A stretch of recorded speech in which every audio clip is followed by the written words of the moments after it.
Amigos, seguimos en Directo MX. Gracias por estar con nosotros y nos acaban de sintonizar este segundo segmento del programa. No porque la temática sea posible de abordar en un solo programa, pero porque hay otros puntos importantes que decir, pues va a seguir siendo en torno del caso Teuchitlán. Ya comentaban mis compañeros en la mesa sobre algunas de las hipótesis, sobre todo el comportamiento de la autoridad. Yo quisiera destacar, antes de volver a ver un breve video, que la manifestación de Guadalajara no fue la única. Se hizo una manifestación también, una procesión religiosa, lo cual me parece indicativo, sobre todo para quienes son creyentes, porque en estos temas tan profundamente dolorosos, pues entra mucho en juego la fe de las personas, pero también hubo manifestaciones en otras ciudades, principalmente destaco la Ciudad de México. Esto seguramente continuará. Déjeme también apuntar que junto con la asistencia, de lo cual hoy recién nos dimos cuenta, del gobernador Pablo Lemus en la sesión del Gabinete de Seguridad, pues seguramente tendremos que estar atentos a lo que digan los integrantes del Gabinete de Seguridad del Gobierno de Jalisco en la comparecencia del miércoles ante el Congreso. Bueno, ¿qué es lo que han dicho quienes son autoridades más, digamos, connotadas? El propio gobernador Lemus, la presidenta y el fiscal Alejandro Gertz. Vamos a ver este breve video.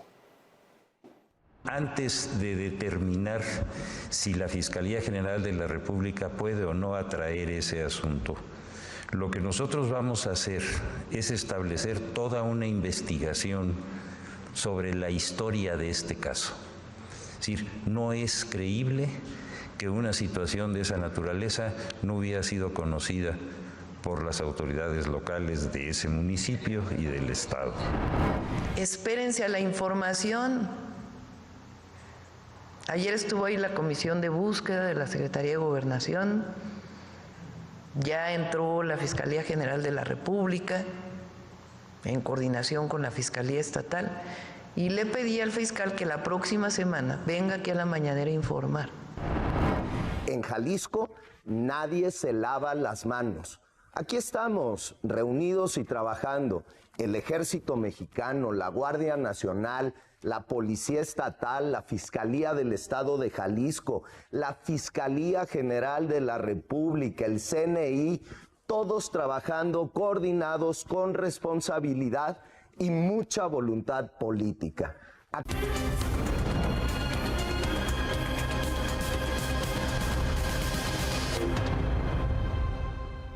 Bueno, pues lo que podemos decir rápidamente antes de cederle la palabra a mis compañeros en la mesa y después de ver lo que dicen el fiscal Alejandro Gertz, que hay que recordar, sí, no es creíble que nadie supiera nada, empezando por la propia Fiscalía, de la cual era titular el año pasado. También lo que dice la presidenta. Bueno, espérense al informe. Yo me pregunto, ¿qué tendrá el informe? ¿Qué puede contener de una semana a otra en vista de que hay que tener una serie de estudios de laboratorio sobre las pruebas encontradas, particularmente de los restos humanos? ¿Se acuerdan de los restos de los estudiantes en el caso de Guerrero, de Ayotzinapa?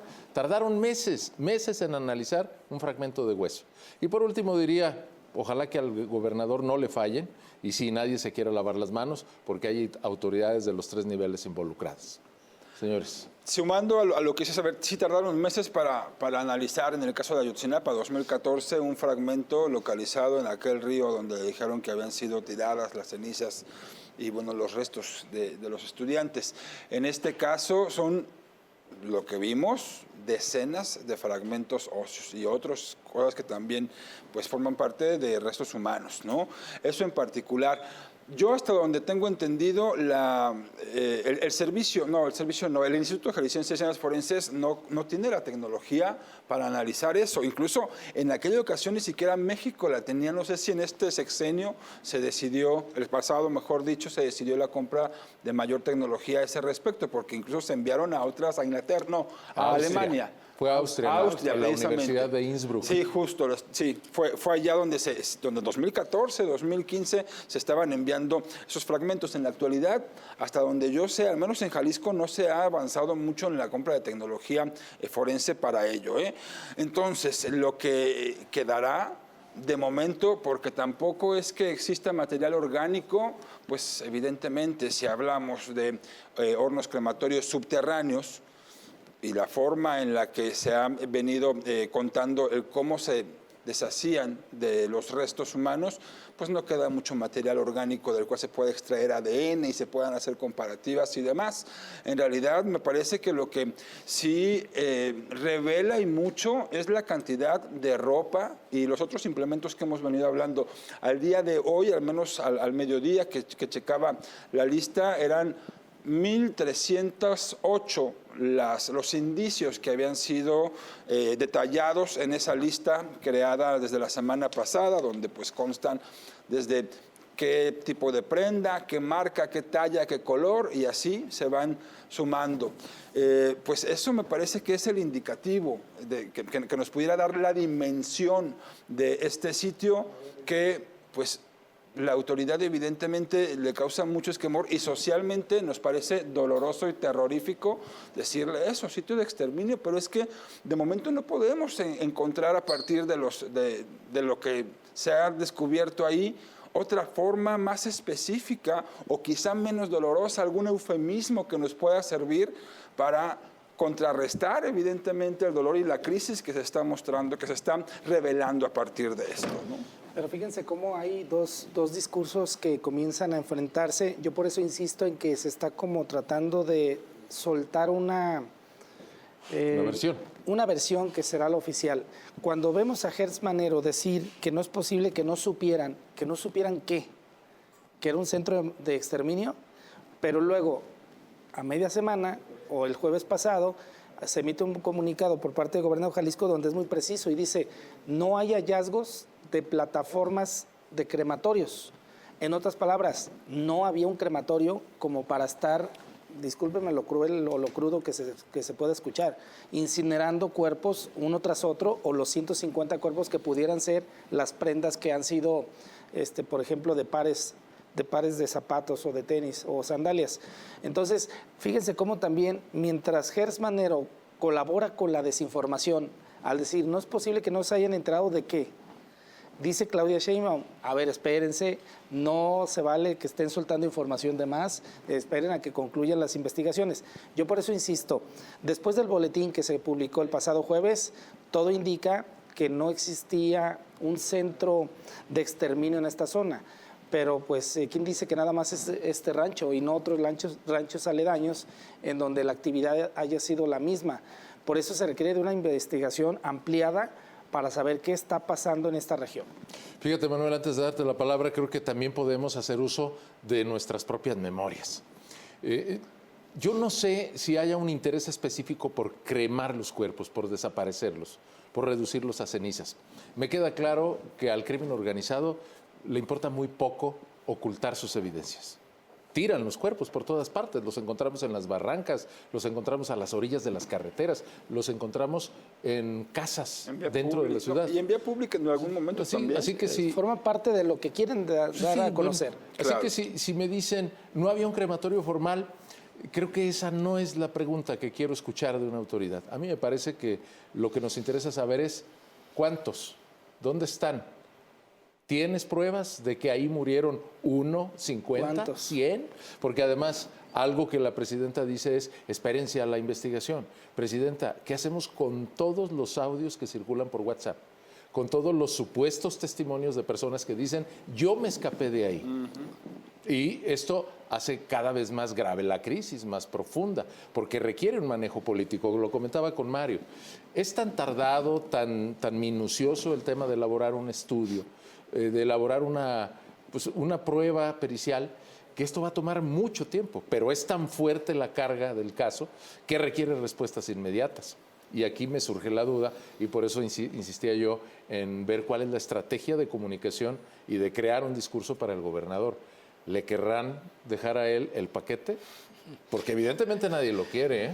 No, pero nadie sí lo asume la Fiscalía General de la República. Oye, ¿cuál gobernador? El actual sí la investigación, pero la responsabilidad del pasado. Estamos entre la primera gran crisis de seguridad, dejando de lado el tema de Sinaloa, del gobierno federal y del gobierno estatal. Esta sí es una crisis seria. Yo decía en la mañana, la 4T, el gobierno federal, no aprendió del caso Ayotzinapa, que le ocurrió a Enrique Peña Nieto, y se tardaron muchos días en empezar a comprender la magnitud de un problema de esa naturaleza, y para entonces ya se había enredado el caso y se había perdido mucho tiempo. Algo similar está ocurriendo en este tema. Pasamos ya prácticamente una semana de dimes y diretes y no ha habido ninguna certeza al respecto. La única diferencia, y me parece más grave para este momento con Ayotzinapa, es que ya teníamos una lista de 43 personas desaparecidas con nombre y apellido. Y aquí lo que tenemos son centenares de desaparecidos con la presunción de que pasaron por allí. No sabemos si están vivos o muertos y no sabemos si murieron, de qué manera. Yo escuchaba a Fernández Noroña, que no es muy buen declarador, pero yo coincido algo con él en el hecho de que todos los pares de zapatos encontrados no son forzosamente el número de personas asesinadas. Si alguien salió forzado y llegó al campamento porque lo llevaron pensando que iba a conseguir un trabajo en la playa o en alguna otra ciudad, pues seguramente llevaba 2 o 3 zapatos, unos tenis, unos zapatos, ropa, y a la hora de pasar por ahí y que se los llevaron para ir a la guerra, pues seguramente nomás se llevaron unas botas puestas. Es decir, lo que quiero decir es, hay tal confusión, hay tal cantidad de versiones, de temas, de fotos, de audios. Yo he escuchado unas declaraciones francamente jaladas de los pelos. No entiendo cómo hay gente que se atreve a hacer declaraciones tan graves. Entonces, yo ahí sí le doy la razón a la presidenta en el sentido de decir, aguanten un poquito, vamos a ver qué nos dice, a ver si tiene algo de certeza o no. Pero si seguimos con este juego de verdades, de cientos de verdades, lo único que vamos a hacer es complicar más ese caso. Señores, se nos está terminando el tiempo, pero les quiero preguntar, es parte de nuestro propio objetivo. ¿Qué esperamos de la comparecencia en el Congreso del Estado? ¿Qué podrá pasar con los Nada, pues no sabe nada. Si la Fiscalía General es la que tiene el caso, no va a pasar nada. No creo, o sea, a ver, podrán saber lo que ocurrió miércoles, jueves y viernes, y de ahí en adelante ya no, pensaría yo. Pero a ver, yo nada más quisiera sumar a esto que dijo Manuel. Me parece que entonces lo grave tendría que ser, o sea, habrán sido 1, 10, 20 o muchas más personas. El asunto es que está ocurriendo, Está ocurriendo, y no solamente allí, quién sabe en cuántos sitios más. Y sigue siendo la crisis de los desaparecidos que sigue sin resolverse y sigue sin darse un avance en realidad para combatir este delito tan doloroso. Hay un tema que no deben de perder de vista. El 2 o 3 de abril es clave para que comience una estrategia de comunicación de Claudia Sheinbaum, porque si le gana la partida a Donald Trump, se vienen los primeros exgobernadores presos. El primero va a ser Aureoles, ya lo tienen identificado. Dicen que después de ahí se viene una persecución contra exdirectivos de la Fiscalía de Jalisco para empezar a demostrar que el gobierno de Claudia está combatiendo la corrupción. Agárrese. ¿Se acuerda cuando comenzó con Peña Nieto también una persecución contra exgobernadores? Dicen que esta va a estar buena. ¿Y eso sería, Mario, en tu hipótesis, si avanzan los aranceles? Pasando los aranceles, que no van a avanzar como en las proporciones que pretendía Donald Trump, está la cosa más tranquila. Bueno, ya son hasta compadres casi, Donald Trump, y le dice la presidenta dura de Claudia Sheinbaum. Me interesa y me agrada tu optimismo, Mario. Esperemos. No, ya verá, así va a ser, y comienza la estrategia de comunicación, todo contra la corrupción. Amigos, tenemos que hacer una pausa. Les recuerdo que lo que ha opinado, lo que ha comentado Irán, lo que dice también Manuel Baeza, Mario Muñoz, lo que comento yo también, lo pueden escuchar en Directo MX, el podcast que pueden escuchar en las plataformas. Reitero mi sugerencia, búsquela en Spotify. Volvemos.